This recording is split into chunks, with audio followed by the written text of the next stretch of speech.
ஒரு வழியாக சர்ஜரி முடிஞ்சு எனக்கு டாக்டர் அம்மா சொன்னது, ஒரு நாள் ஆப்ரேஷன் பண்ணி அடுத்த நாள் உன்னை அனுப்பிடுறேன். ஃப்ரைடே ஆப்ரேஷன் பண்ணாங்க, உன்னை சாட்டர்டேவே அனுப்பிடுறேன் அப்படின்னு சொல்லிட்டு தான் சொன்னாங்க எனக்கு. ஃப்ரைடே ஃபுல்லாக வச்சுருந்துட்டு சாட்டர்டே மார்னிங் அனுப்பிடுறேன்ட்டுன்னு.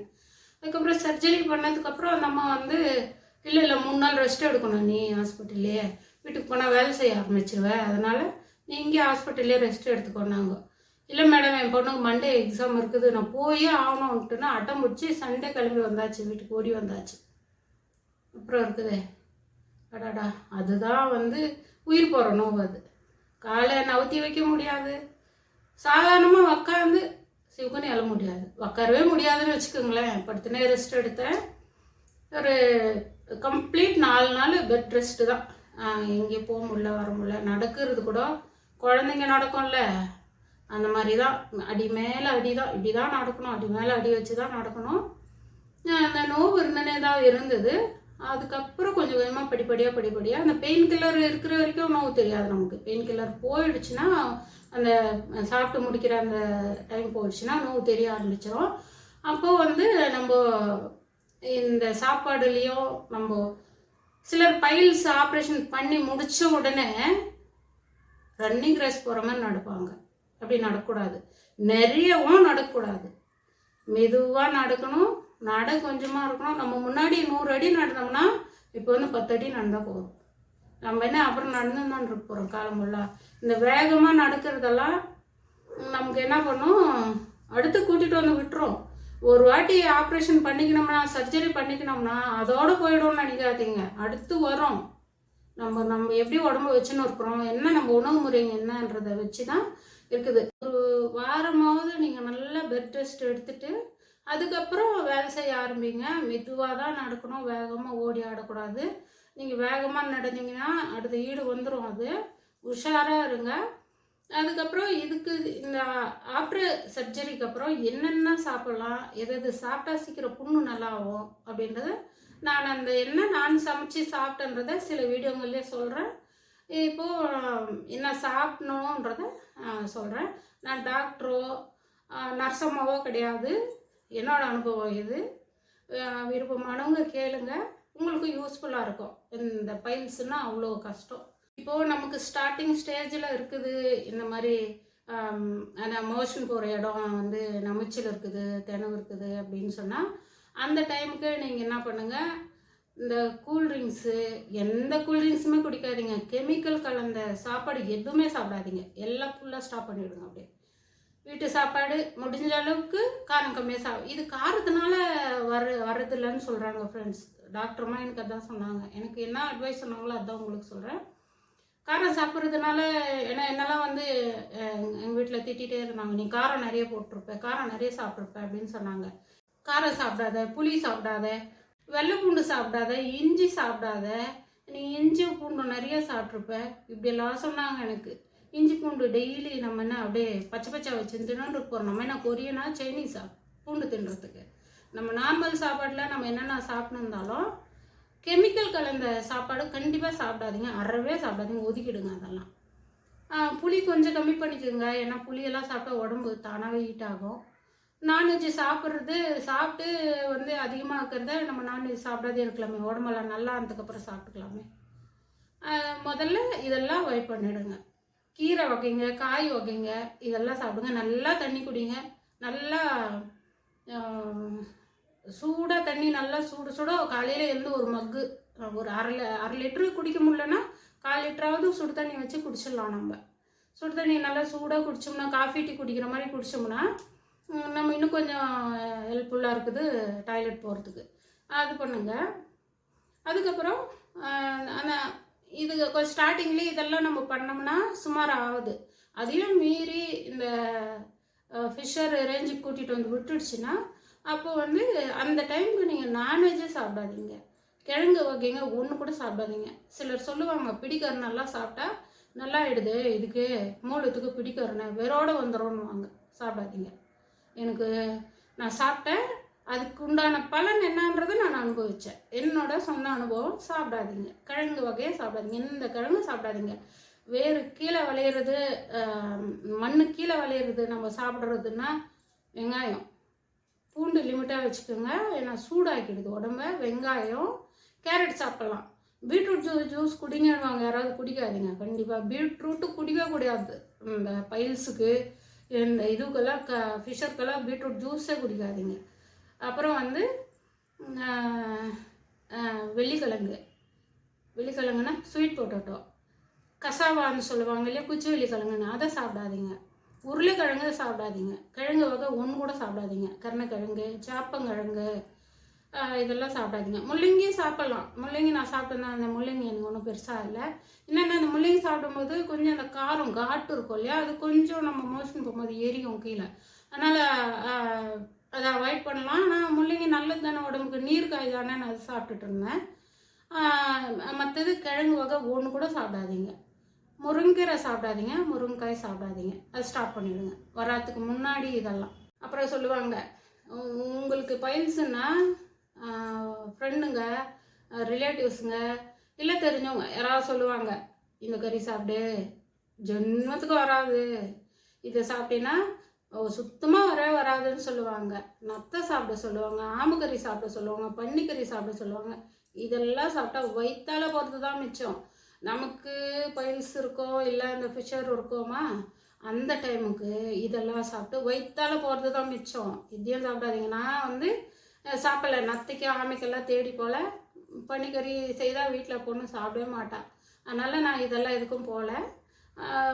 ஆனால் வயிற்றால போகும் உஷாரு. ஏன்னா நான் வெங்காயம்லாம் வதக்கி சாப்பிட்டதுக்கே எனக்கு வந்து பிடிங்கிச்சு, போயினே இருந்தது. கீரை வகையில் முருங்கீரையை தவிர்த்துட்டு மற்ற கீரைங்கெல்லாம் சாப்பிட்லாம். இதில் ஸ்பெஷலாக இந்த மூலத்துக்கண்ணே இருக்கிறது துத்தி இலையும் கோவத்தலையும் இருக்குது. ரெண்டுத்தையும் போட்டு கூட நீங்கள் கூட்டு வச்சு கூட சாப்பிட்டுக்கலாம். இதுக்கு மெயின் நமக்கு வந்து ரொம்ப ஹெல்ப்ஃபுல்லாக இருக்கிறது வந்து பாசிப்பருப்பு. துவரம்பருப்பு விட பாசிப்பருப்பும் நமக்கு நல்லா இருக்குது சாப்பிட்றதுக்கு, உடம்பு குளிர்ச்சி ஆகிறதுக்கு. வாரத்தில் 2 நாளைக்கு தலை குளிங்க, நம்ம உடம்பு இன்னும் கொஞ்சம் பாடி கூலாக வச்சுருக்கோம். ஈரமாந்தெல்லாம் சாப்பிடாதீங்க. ஈரமாந்து சாப்பிட்டா அது வேறு கொண்டு போய் வேறு என்ன பண்ணி விட்டு போகுது. ரொம்ப ஹீட் பாடின்னா 2 வாட்டி தலை குளிங்க வாரத்தில். துத்திக்கீரை, கோவத்தலையெல்லாம் எப்படி சமைச்சி சாப்பிட்றது, எப்படி இதுக்கு சமைக்கலான்னுட்டு நான் வீடியோ போடுறேன். வீடியோவை நீங்கள் செக் பண்ணிக்கோங்க.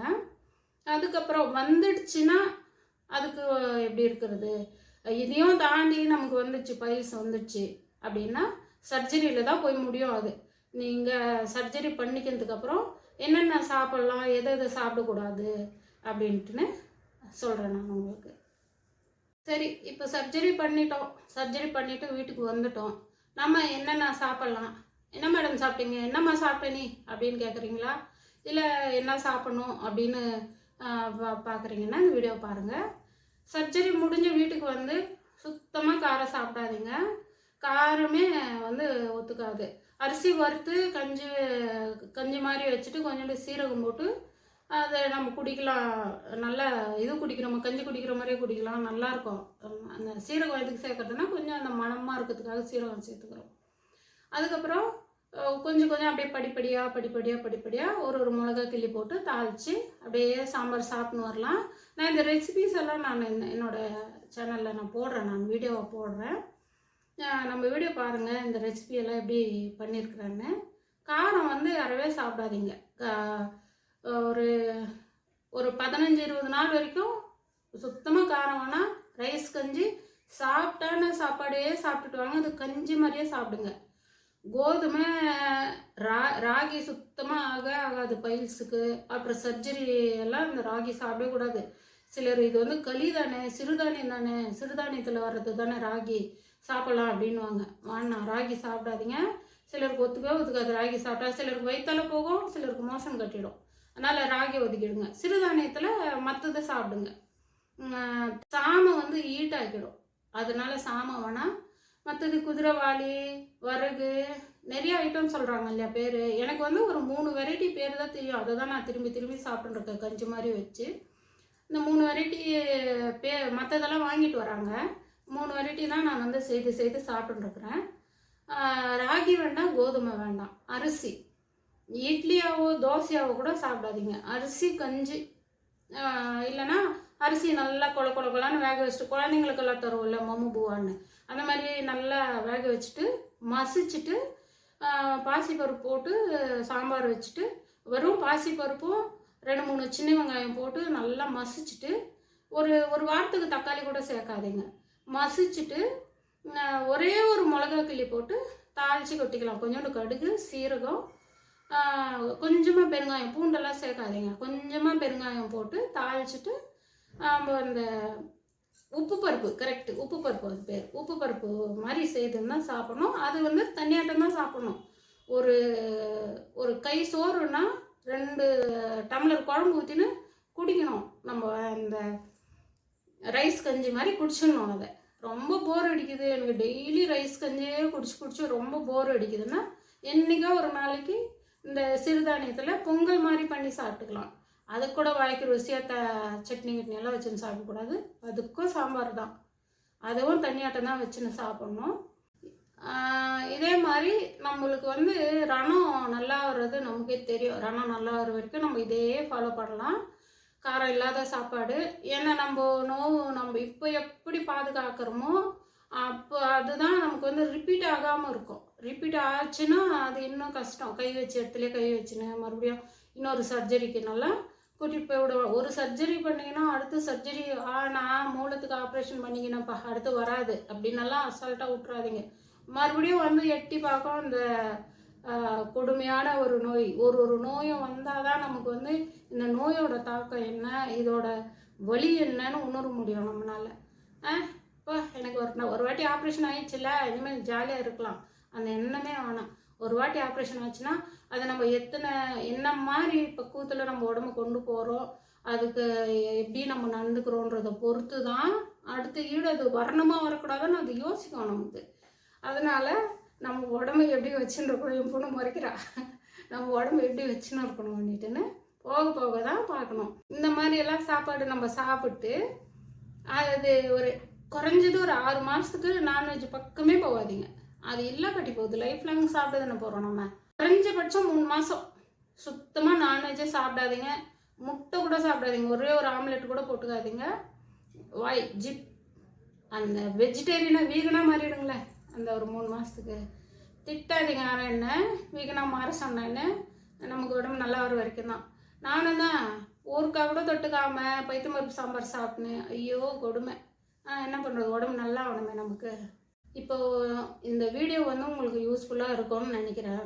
இனிமேல் நான் போட போகிற ஒரு சில வீடியோக்கள் பைல்ஸுக்கு என்னென்ன சாப்பிட்லாம், ஆஃப்டர் சர்ஜரிக்கு அப்புறம் என்னென்ன சாப்பிட்லாம் சாப்பாடுன்றதை நான் வீடியோவாக போட போகிறேன். உங்களுக்கு யூஸ்ஃபுல்லாக இருந்திருக்கும்னு நினைக்கிறேன். கூச்சப்பட்டணும் நமக்கு இது இருக்குதுன்னு வீட்டுக்காரர்கிட்டையும் சொல்லாதையோ, பொண்ணுக்கிட்ட சொல்லாத, வீட்டில் இருக்கிறவங்கக்கிட்ட, அம்மா அக்கா தங்கச்சிக்கிட்டெல்லாம் சொல்லாதெல்லாம் கூச்சப்பட்டுன்னு வீட்டில் இருக்காதீங்க. நம்ம உடம்பு நம்ம தான் பாதுகாத்துக்கணும். ஆரோக்கியமாக இருந்து சாப்பிடுவோம், ஆரோக்கியமாக இருப்போம். வீடியோ லைக் பண்ணி ஷேர் பண்ணி கமெண்ட் பண்ணுங்கள். உங்கள் ஆதரவை நம்மளுக்கு சப்போர்ட் மூலிமா தெரிவிங்க. அப்படியே உங்களுக்கு வந்து பைல்ஸ் வந்து நான் இந்த மாதிரி கஷ்டப்பட்டேன் அப்படின்றதெல்லாம், நான் கஷ்டப்பட்ட மாதிரி நீங்களும் கஷ்டப்பட்டுருக்குறீங்க, அந்த மாதிரின்னா கமெண்ட்டில் வந்து சொல்லுங்கள். ஆலோசிப்போம் என்ன பண்ணலான்னுட்டுன்னு. உங்களோட ஆதரவை நன்றியுடன் எதிர்பார்த்துருக்குறேன். நன்றி, வணக்கம்.